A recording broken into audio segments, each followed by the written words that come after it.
aux examens. Et comme conseil que je leur avais prodigué, c'est de parachever tous les examens. Je leur avais demandé d'être présents à tous les examens.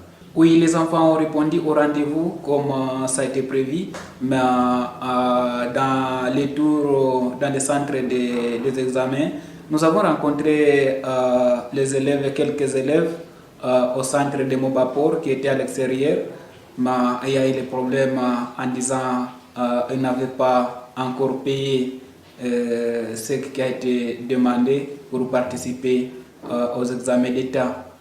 Comment vous avez arrangé ces problèmes avec les élèves? Est-ce qu'ils ont accédé aux examens? S'il y avait cet attroupement que vous avez vu, c'est par rapport à l'organisation dans le centre de passation des examens. Nous avons demandé à tous les enfants que chacun présente sa carte d'élève pour qu'il soit identifié par les surveillants. Et aussi, ils devaient brandir aussi des preuves de paiement. Réellement, ils ont payé ou pas. Voilà, cet attroupement, c'était juste pour de contrôle technique. Ça ne veut pas dire que les enfants ne devaient pas présenter les examens d'État.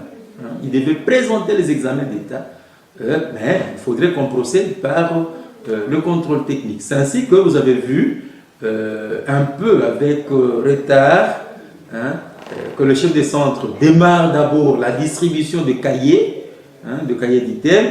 Une fois il avait terminé, maintenant il s'était occupé de ces jeunes qui étaient à l'extérieur, qui avaient oublié son reçu, qui avaient fait ceci, cela, mais tout le monde a passé son examen sans problème. Donc selon vous, il n'y a pas des absents, il n'y a pas de problèmes, il n'y a pas de difficultés rencontrées?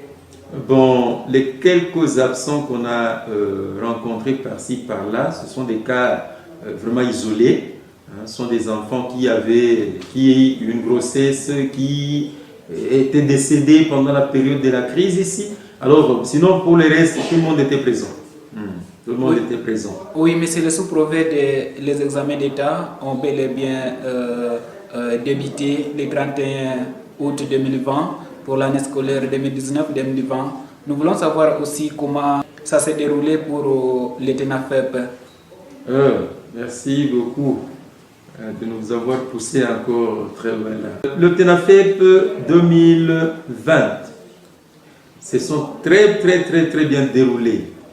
Ils ont commencé le 26 août et ils ont pris fin le 27 août. Ici, chez nous, dans la sous-division de l'EPC MOBA 1, nous avons accueilli comme participants 1921 garçons contre 1696 filles.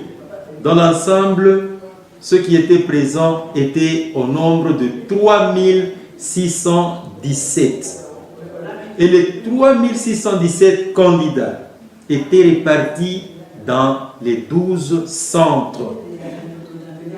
Avant même le lancement de l'évaluation certificative du TENAFEP par l'administrateur du territoire AI ad intérim, à la personne de Gabin Mutombo, le sous-prophète de l'EPC MOBA 1, qui je suis, j'ai d'abord loué l'Éternel.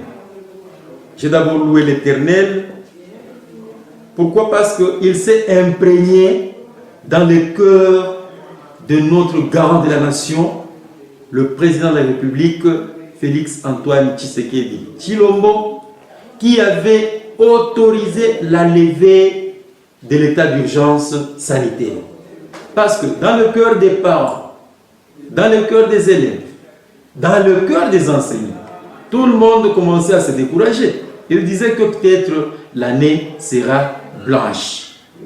Alors, il a plu au chef de l'État de lever cette mesure sanitaire et d'envoyer les enfants aller affronter, de reprendre les activités scolaires c'était le 10 août 2020 que tous les élèves finalistes du secondaire et du primaire avaient commencé les activités et jusqu'à les sanctionner par les épreuves certificatives. Nous espérons que les mesures préventives à Covid-19 ont été respectées aussi. Scrupuleusement observées. Il fallait voir mes élèves, les élèves, je pense que vous étiez témoin vous-même au centre. Personne n'avait accès au centre sans pour autant commencer d'abord par laver les mains. Personne n'avait accès au centre sans pour autant se présenter avec le cache-nez. Et puis, quel cache-nez? Les cache-nez uniformisés. Donc tout le monde, la distanciation dans les salles de classe était scrupuleusement observée. Et nous avons abdiqué le système de zigzag. L'un là-bas, l'autre ici, on fait le Z. Z, Z, Z jusqu'à la fin. Voilà au moins ce que nous avons fait. Et chaque enfant était seul sur son banc, seul. Comment est le calendrier pour l'ouverture de l'année scolaire 2020-2021? Et jusqu'à présent, nous attendons encore que la haute hiérarchie nous envoie le calendrier scolaire 2020-2021. No comment. Je n'ai pas à commenter là-dessus parce que je n'ai pas encore eu un document administratif attestant les étapes de l'année scolaire 2020-2021. Un dernier mot? Le dernier mot, je vais commencer d'abord par les élèves de classe montante. Ces élèves de classe montante, déjà les chefs d'établissement, les enseignants sont là. Ils sont en train de travailler les bulletins. Ils sont en train de travailler la moyenne. Ils font la moyenne de points, premier trimestre, deuxième trimestre, pour trouver un résultat, afin que les enfants puissent monter de classe pour le prendre. Ça, c'est un pour du côté des enfants de classe montante. Du côté des élèves finalistes, ils ont amorcé les examens par la dissertation. Le 7, le 8, le 9, le 10, ils vont affronter la session ordinaire. Je dis à ces élèves, il est strictement interdit de faire le maquis, qui n'osent pas se permettre d'entrer au maquis. Parce que si ils se mettaient au maquis, vous voyez, ils ne vont pas respecter les règles de distanciation. Et au risque de couper de maladie, au risque de se contaminer. Alors, le maquis est prohibé dans la sous-division de l'EPC MOBA 1. Du côté des enseignants, les enseignants qui font le calcul de points, je vais leur demander d'éviter la complaisance. Éviter la complaisance. Je ne veux pas entendre d'une seule oreille ici à Mob qu'on parle de points sexuellement transmissibles. Non.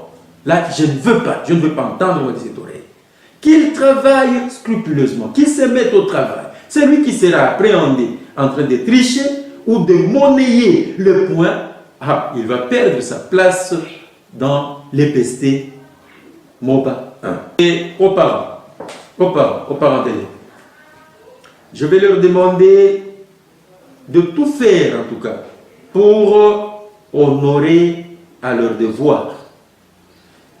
Les parents du primaire qui bénéficient de la gratuité, ils ne vont pas payer le bulletin.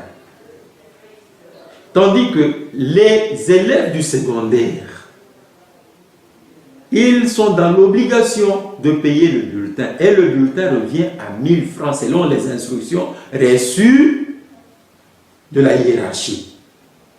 Uniquement le secondaire et les écoles privées. Pour les écoles privées, primaires et secondaires, ils doivent tous payer le 1000 francs. Merci beaucoup, monsieur le journaliste. Merci. La belle famille ne veut plus de toi. Est-ce que tu as besoin de fétiche? Tu as un Dieu, un vent clair. Est-ce que tu as besoin de fétiche? Ton Dieu là, un vent clair. Hosanna. Oh, louons-les, louons-les. Même si ta belle famille ne veut plus de toi, même si ton mari t'abandonne, est-ce que tu as besoin de fétiche? Tu as un Dieu, un vent clair. Est-ce que tu as besoin de fétiche? Ton Dieu là, un vent clair. C'est pas cette ambiance que je mets les points à ce reportage sur le lancement officiel des épreuves hors session pour cette année scolaire 2019-2020. Je dis merci à tous et toutes chers télé-auditeurs et auditrices de la télévision Léon Léo pour avoir été avec moi dans ce reportage. Merci aussi au directeur de la télévision, M. Boulamba Odon, pour m'avoir accordé l'espace et à M. Iboala Ikoni Chamboui pour son accompagnement. Et moi, c'est Zidore Kachoul qui vous ai présenté ce reportage depuis Moba, province du Tanganyika, à l'est de la République démocratique du Congo, Afrique centrale. Et à la prochaine, au revoir.